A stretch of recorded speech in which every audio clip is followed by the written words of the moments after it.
For almost 3 years, I worked the overnight shift at a small train station that most people have never heard of. Nothing exciting ever happened there. I started working at Ashwood Station after losing my office job. It wasn't glamorous, but it paid the bills. The station sat on the outskirts of town, surrounded by thick woods and abandoned warehouses. Only 6 trains stopped there every day. The last one arrived at exactly 1:42 a.m. After that, the station officially closed until sunrise. My job was simple: lock the waiting room, check the platforms, make sure nobody was sleeping inside, then wait for the morning crew. For the first year, everything was perfectly normal. Then, during one of the coldest nights I'd ever worked, the last train arrived. Only one passenger stepped off, an older man, maybe 70. Long gray coat, black leather gloves, small brown suitcase. He walked unusually slowly, not because he looked weak, because every step seemed deliberate. He stopped directly in front of my desk. Without smiling, he asked, "Has the 217 arrived yet?" I looked at the station clock. 1:45. "No, sir." He walked out the front entrance. I assumed he was confused, maybe suffering from dementia. I filled out my shift report and forgot about him until the next Tuesday. Again, the last train arrived. Again, the same man stepped off. Same coat, same suitcase, same expression. He approached my desk. "Has the 217 arrived yet?" I smiled. "No, sir. There isn't a 217 train." He nodded. "Good," then walked away. Exactly like before. After the 3rd week, I started asking around. Nobody knew who he was. The ticket scanner showed no ticket. The conductor insisted he wasn't on the train when it left the previous station. That made no sense. Passengers can't simply appear. Security footage made even less sense. You could clearly see the train doors open. Passengers exited. Then, without anyone stepping into frame, the old man was suddenly walking across the platform, almost like he had appeared between camera frames. The station manager blamed a camera glitch. I wasn't convinced. Weeks turned into months. Every Tuesday, every single Tuesday, he arrived, asked about the non-existent train, then disappeared into town. One night, curiosity finally got the better of me. After he left the station, I followed him. He never looked back. Eventually, he reached the old part of town, the abandoned neighborhoods where half the houses had been condemned years earlier. He stopped outside a crumbling brick house, number 217. The front windows were boarded shut. The porch had collapsed. Nobody had lived there in decades. The old man stood outside the gate for almost 5 minutes, not moving, not speaking, just staring at the house. Then he turned around, walked directly past me, and kept going. I waited until he disappeared before approaching the property. The mailbox had almost rusted away, but one faded name was still barely readable. H. Walker. I wrote it down. The next morning, I searched local newspaper archives. Henry Walker declared dead, January 1989. Hit by a freight train. Near Ashwood Station, I remember laughing. The coincidence was ridiculous. Same name, same age. Probably just another Henry Walker. Then I found the photograph. It was him. The exact same face, the same eyes, even the same coat. I didn't tell anyone who would believe me. The following Tuesday, he returned. This time, before he asked his question, he looked at my name tag, Daniel.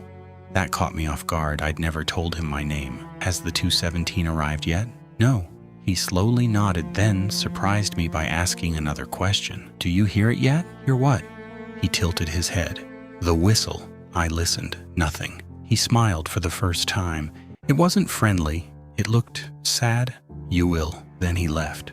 That night, as I locked the station, I heard it. A train whistle. Long, low, echoing through the valley. Dispatch confirmed something strange. No trains were anywhere near Ashwood. The tracks were empty, yet the whistle continued for almost 30 seconds before finally stopping. Every Tuesday afterward, I heard it again. Always around 2:17 a.m., always after the station had closed, always coming from somewhere beyond the trees. Eventually, I started walking toward the sound.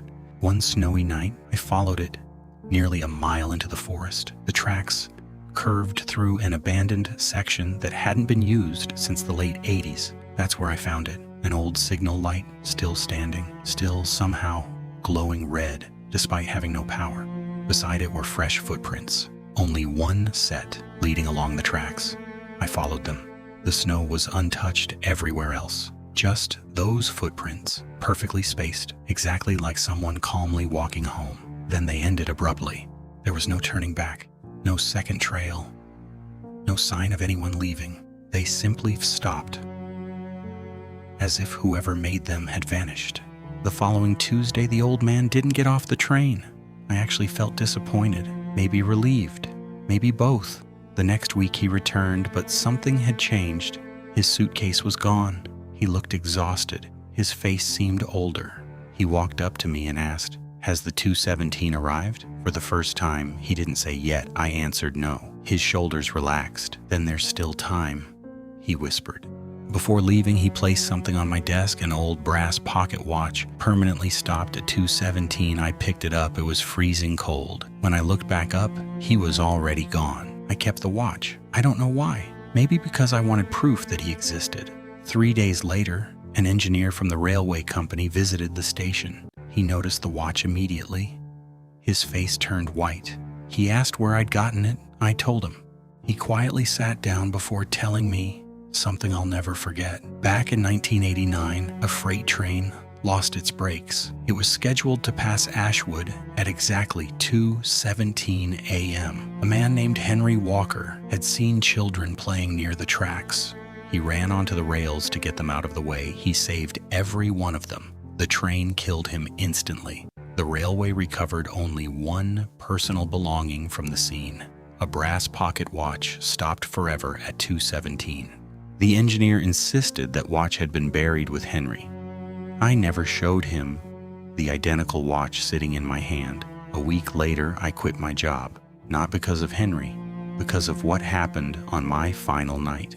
The last train arrived. Passengers stepped off. The platform slowly emptied. Then another train whistle echoed through the darkness. This time it was much closer. I looked toward the abandoned tracks. Out of the fog, a full-sized passenger train slowly emerged. There were no headlights, no engine noise, only the sound of steel wheels rolling over the rails. Its destination board displayed only one number, 217. Every window was filled with people. None of them moved. None of them blinked. Every single face was staring directly at me. The train slowed, as if it wanted me to board. Then, without ever stopping, it disappeared back into the fog. The next morning, maintenance crews searched the tracks. There was no evidence that any train had passed. No wheel marks, no electrical records, nothing. To this day, I still avoid train stations after midnight. But every now and then, usually on a Tuesday, I'll wake up at exactly 2:17 a.m. And somewhere in the distance, I'll hear a train whistle, even though the nearest railway line to my house was removed years ago. Some ghosts don't come back for revenge. They come back because they're still trying to save someone. Henry Walker is still on duty, still waiting for that 2:17 train. And sometimes, I wonder if he's not just waiting for the train. Maybe he's waiting for me.